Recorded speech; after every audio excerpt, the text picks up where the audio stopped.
Welcome to rSlash Prorevenge, where OP ruins the life of a dirty thief.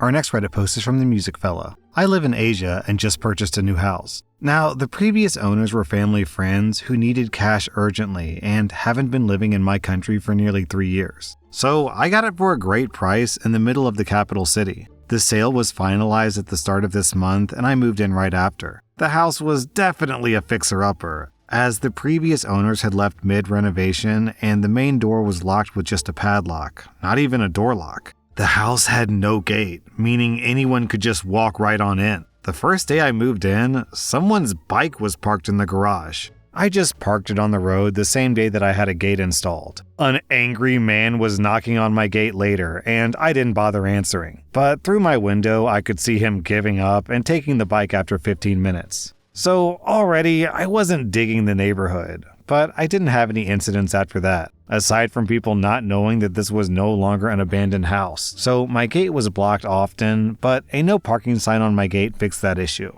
Last week, I was having a shower in my bathroom, and I noticed my water pressure was lower than usual. I also heard my next door neighbor's water pump going. Now, this neighbor, an old guy, lived in a 3-story house, the first story being the lowest and the one that he lived in. The other 2 floors were rented out to tenants. This guy was not happy about the house being sold and voiced many concerns to my friends, the previous owners. He was super angry about it, and my friends did warn me, but I'm a 6-foot-tall guy with 3 dogs. No way he was doing anything, and yep, he didn't. So with this living situation, a water pump is needed to pump water to the tanks on the roof, since the public supply pressure isn't enough to get it up 3 stories. Now, I heard the neighbor's water pump going, and I was immediately suspicious. Sure, it could be a coincidence, but it wouldn't hurt to check it out. I waited till the neighbor's pump turned off, then turned on a different tap in the house. And sure enough, the pressure was back to normal. This made me even more suspicious, but if he was stealing water from my house, it also made sense. The water bills had been going up over the years that this house wasn't lived in, but the house also had some water leaks. So previously, I had chalked up the increase in water bill price to the leaks, even though the bills were too high to be caused by just leaks. But now it was starting to make sense. At some point in the last 3 years, this old miser thought that he would save the cost of paying for water and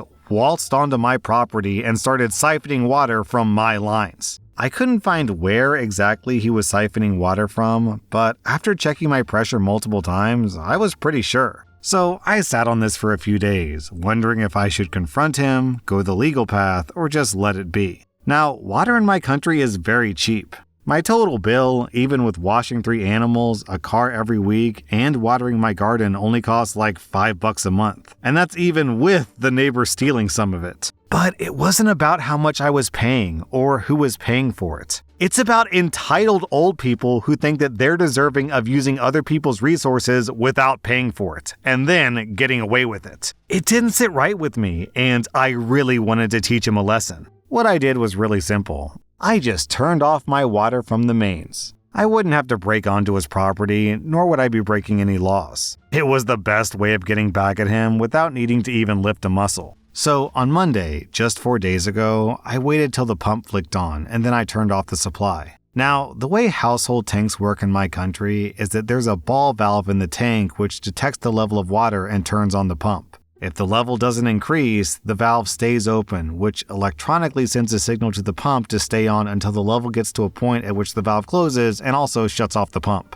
However, my neighbor's water level was not increasing, and anyone knows that starving a pump of water is not a good idea. My expectation was that I would burn out his pump and cause issues with his tenants. What I didn't account for is that my neighbor's pump running constantly would mess up the fuses by constantly drawing power overnight and absolutely destroying his wiring. If he had decided to upgrade his household wiring to a more modern standard, this would have been prevented. Clearly, his house had 90s era wiring. At around 3 a.m., I heard all the residents in my neighbor's house waking up and talking in hushed voices about why their house in the neighborhood doesn't have power or water. I found out about the power part because the tenants started shouting at their landlord. Our tenant protection laws are very important, and power and water are classified as essential even on a state level. cutting those services are grounds for lawsuits, unless due to weather or some unavoidable reason.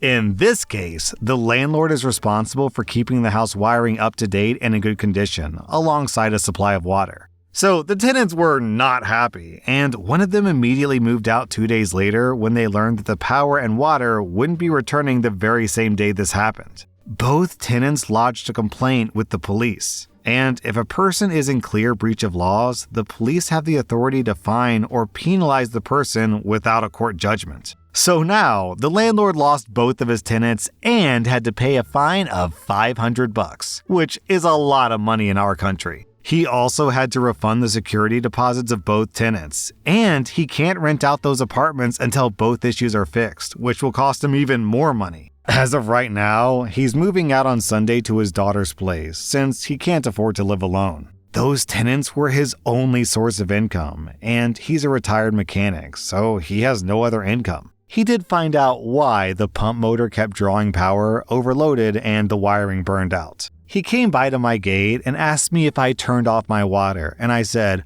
"Oh yeah, my tank had a new leak on a pipe, and I turned it off until the next day so a plumber could come by to fix it." Y'all, the look on this guy's face. He tried to keep a straight face, but I just knew that he was holding back. He just said, "Oh, okay," and went back inside. I'm not sure if he knows that I know, but I don't care because he can't do anything. I'm getting a plumber down next week to correct my plumbing and remove any pipes that leave my property.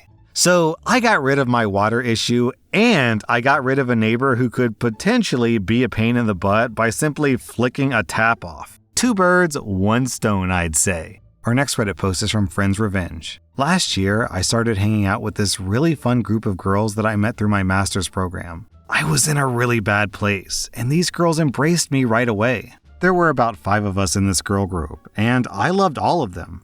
Well, I loved all except one. Let's call her Karen. Karen was mean. Karen was catty. She was the wildest girl in the group. She always wanted to party. She always showed up late at the university, and she was just so fake. Karen and I had the same focus in our master's program, so I, unfortunately, had to spend a lot of time with her. That quality time together made Karen feel very comfortable around me, to the point where she thought that she could say anything to me. During that time, she talked so much trash about every girl that we hung out with.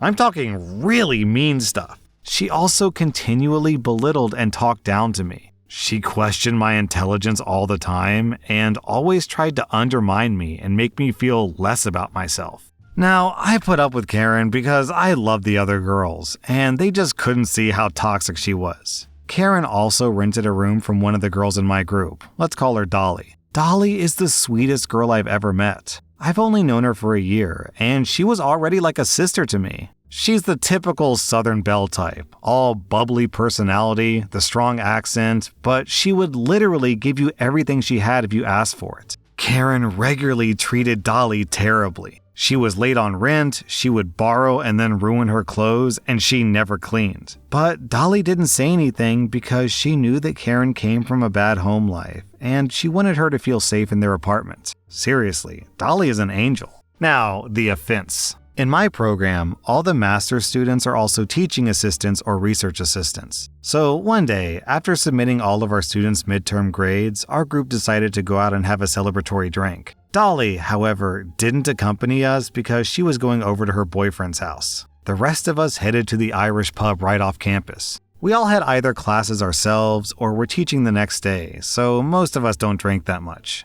Except for Karen. She gets drunk, like face-on sideways, rip-roaring drunk. This was not unusual. Karen was known for getting super drunk all the time, but she'd really been struggling with managing her teaching and her own classes, so she went for it extra hard. 2 hours after we got there, the rest of us had had 1, maybe 2 drinks and eaten food to help us stay sober. Karen, on the other hand, could barely stand. Unfortunately, I lived in the same complex as Karen, and since Dolly wasn't there, I had to take her home. On the way home, Karen starts talking about Dolly. This twatsicle was so drunk that she had no filter. Karen starts saying that Dolly is a dumb, inbred Southern bimbo, and the only reason that our faculty advisor liked Dolly so much was that she had big tits. She also let it slip that she had been sexting Dolly's boyfriend and intended to screw him. Apparently, they'd been sending nudes for some time, and Dolly's boyfriend had even been sexting Karen while Dolly was over at his house that night. After telling me all this, Karen promptly fell asleep in my passenger seat. At this point, I'm in shock, but I know that I can't let this stand. You could mess with me, but don't mess with my friends. The revenge. My first reaction was to kick Karen out of my car, but I thought better of it. Instead, I dropped her off at her apartment, tucked her into bed, and grabbed her phone. Using her thumb to unlock her phone, I first found all the messages between Karen and Dolly's boyfriend. I took screenshots and sent them to myself, deleting the screenshots and messaged to myself after. Then, I turned off Karen's alarm for the next day. As I mentioned, my university is very strict about the attendance of their students, and I knew for a fact that Karen already had at least 2 warnings regarding missed and late classes. The next day, Karen didn't show up for the lab that she taught as a teaching assistant. She called in midway through the day and said that she had the flu, but unfortunately for Karen, an anonymous person had sent to our faculty advisor showing a video of her doing Irish car bombs the night before. This anonymous message also came with a short note explaining that the last couple of times Karen had called in, she had been hungover and lying as well. The next day, I showed Dolly the messages between Karen and Dolly's now ex-boyfriend. Dolly freaked out. I had never seen someone so mild-mannered lose their cool before, but Dolly snapped. She then told me that Karen was 2 months late on rent, and this was the last straw. Dolly went home that night and told Karen she had a week to get the hell out of her apartment and pay Dolly what she owed. When Karen said that I was a liar and making stuff up to come between them, Dolly showed Karen the messages. According to Dolly, Karen went silent. What more could she say? Within the next 2 weeks, Karen was crashing on some friend's couch and she was placed on academic suspension. Apparently, her grades sucked just as much as her personality. That, combined with her lying and attendance problems, caused the university to pull her funding. I still have to see her every now and then, but she now knows better than to talk to me or anyone in our group. We pretty much all cut her out of our lives. Sometimes I feel like I went too far. But then I remember how smug she looked, telling me that she was going to steal my best friend's boyfriend. And then I feel much better. Our next Reddit post is from Shell User. After my girlfriend moved to her apartment closer to both her sister and myself, she obviously wanted internet. Although she isn't fully tech savvy, she does know her basics, and thus explicitly asked the provider if she should be worried about the admin/admin kind of Wi-Fi protection. She was assured that it was fully safe out of the box. In fact, just press a button to connect your laptop and your Wi-Fi network should be fully secured. The incident. So, a few months or years later, my girlfriend started to notice that her internet speed went down. This became very apparent while video chatting with some of her family members in Japan. Like I said, my girlfriend knows her basics, so she knew that it didn't have to be the internet connection itself. It could also be her laptop, or maybe the network cables had eroded due to age. She decided to cover as many options as possible before contacting her ISP support desk, so she asked me for help. I'm a geek, and I've worked with computers for over 30 years now, mostly as a systems admin, but also as IT manager or co-manager. So, a visit to my girlfriend and a chance to show off my elite skills? Hell yeah! It took me a moment, but I discovered the issue. Someone was leeching her Wi-Fi. I was quite angry about the ISP's incompetence, as well as the blatant disrespect for my girlfriend's privacy. Maybe a bit too pissed, but yeah. The revenge. So I suggested that we replace this bad router for a professional device. She agreed and we bought her a new router together. Now, even though I consider her previous router a piece of garbage, I still have to admit that it did provide some very useful features, like a syslog service. It could also use USB storage, so I turned on Wi-Fi logging, plugged in a large USB memory stick, and then we waited for the new router to arrive. Then I got to work. So from here, OP kind of goes into technical IT jumbo mumbo jargon, which I don't fully understand, so I'm guessing you're probably not going to understand it either. But basically, OP uses computer wizardry to figure out what websites this leech visits. So I did some wizardry to figure out what their most common websites they visited were, like Reddit and YouTube, and I made it so that whenever they went to reddit.com or youtube.com, they instead went to gay adult video websites. Other websites I redirected to included one that had relationship counseling. When you think your spouse is cheating on you, come to us. So now, whenever the leechers would open up their favorite websites, no matter what kind of site they asked for, they would always end up with something completely and utterly disgusting on their screen. Then we waited. The aftermath. One day, my girlfriend got home from work and noticed a huge moving van outside. She gave it no further mind, but when she got to her place, she noticed that her neighbor, 2 doors over, was moving out. She mentioned this with the neighbor between them, and it turns out things completely exploded over there. The shouting and accusations could even be heard through the walls. Seems this happy couple got into huge arguments about their rather explicit choice of websites. One of the couple even accused the other of hacking the internet. So, as far as we know, they broke up. And for the record, I regret nothing.